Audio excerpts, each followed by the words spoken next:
The conservatorship is rightfully terminated, Britney Spears is a free woman again for the first time since 2007, and finally, new music is out in the world. Hey neighbor, welcome back to Beyond ARTV. My name is John. Britney Spears, Elton John, repurposing an old track from the 1970s, a big hit, Tiny Dancer, that you probably heard a million times in your lifetime at this point. Well, it's been repackaged, turned out into a Britney Spears, Elton John collab that's a comeback for Britney. And I have to say, y'all know this isn't good, right? We as empathetic people want Britney Spears to live whatever life she wants to lead, to have autonomy over her estate, over her body, everything like that, decisions that were left up to her father or her estate or whatever else for so long. It was incredibly fucked. Before I dive in and start dissecting Hold Me Closer, the repackaging, the retooling, whatever you want to call it, of Tiny Dancer with Britney Spears sounding like she's halfway underwater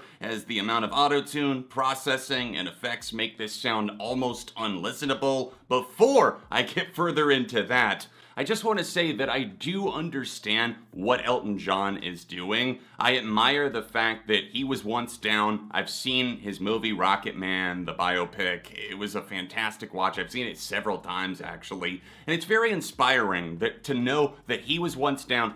And it's very inspiring to know that he helps other artists out who have been kicked, who have been down, who have been through the ringer, whether it be this conservatorship with Britney or other people like Eminem. There's so many different people that he's reached out to and helped over the years. So I really respect that. And to see him working with newer artists, it's fun. It's fun in a way. But at the same time, the Cold Heart thing with Dua Lipa, that collab, it repackaged and retooled a couple of his songs, mashed them together. Hold Me Closer is doing the exact same thing with a few more songs, primarily Tiny Dancer, and it sounds awful. I'm gonna assume that most of you out there have heard Tiny Dancer at some point in your life, and if not, then go pause the video and listen right now. But this is a song that has so much sentiment and emotion, a big heart behind it. And I feel like somebody just took a vacuum to everything with this new mix here and just suck it out and say, let's put Britney on it to give her a bit of a comeback course, which does make sense in terms of charting. I mean, it's a top 10 hit in the US already, but that really doesn't matter because it just feels like there was a ton of hype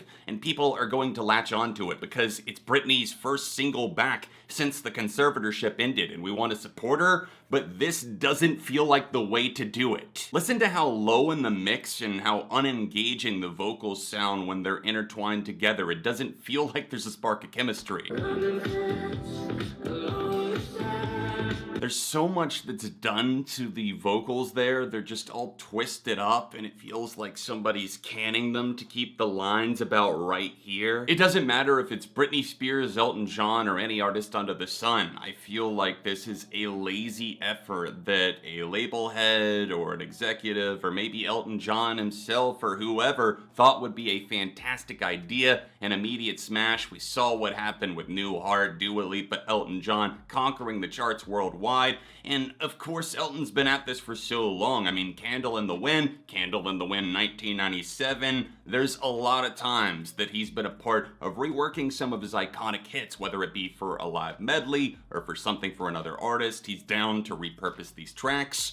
I admire that to an extent, but at the same time, it does slightly feel like it's undermining the legacy of both what him, Bernie Taupin, everybody else built with these classic tracks.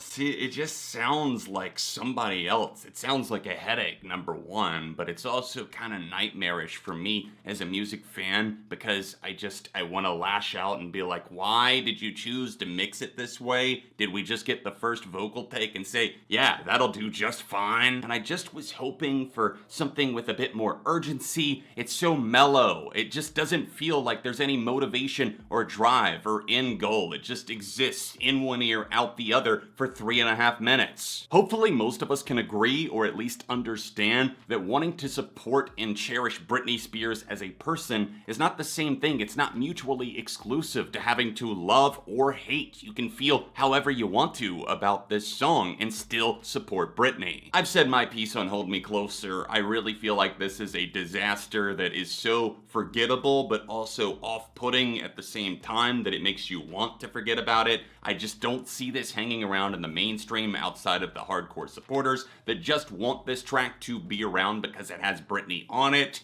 I personally would love to see something fresh, something original from Britney, and while it's definitely the production and some other things that are dragging this one down, I want to hear back from you guys. This is just my 2 cents on the situation, especially the pop heads. How are you feeling about this? Is it a collab to remember, or do you find yourself at a crossroads of not knowing how to feel? Let me know your take in the comments section down below. Hit the like button, subscribe if you want to. If you want to see more videos like this, you can check out some of my recent content on screen, and I'll be back soon with more on Beyond ARTV.